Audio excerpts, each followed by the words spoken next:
तर नमस्कार मित्रांनो, आज दिव्यांग सेवा हीच ईश्वर सेवा याचा एक प्रत्यय आणणारी गोष्ट म्हणजे कुंभोज गावचे सुपुत्र शुभम यांचा आज वाढदिवस होता।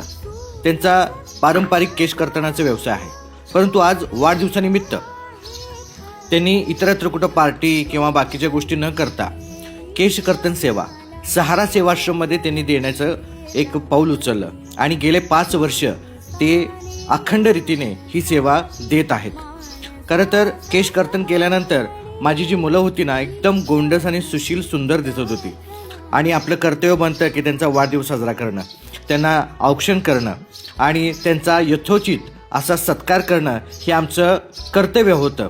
त्याच पद्धतीनं मुलांना मी सांगितलं की आज त्यांचा वाढदिवस आहे, वाढदिवसाच्या शुभेच्छा दिल्या आणि शुभेच्छा दिल्यानंतर आम्ही सर्व मुलांना त्यांच्या कार्याबद्दल माहिती दिली।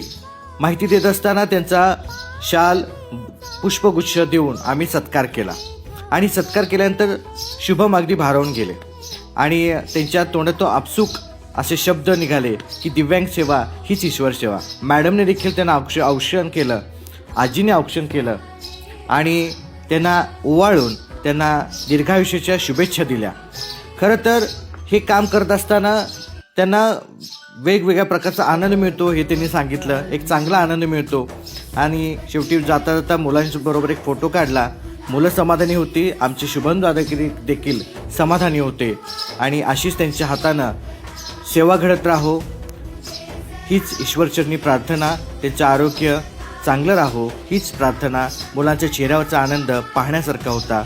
सहारा सेवा आश्रम आणि पुनर्वसन केंद्र नेज येथे आपणही भेट द्या, आपणही आपल्या परीने सेवा करा। व्हिडिओला लाईक करा, शेअर करा, सबस्क्राईब करा आणि फॉलो नक्की करा। थँक्यू, धन्यवाद धन्यवाद धन्यवाद।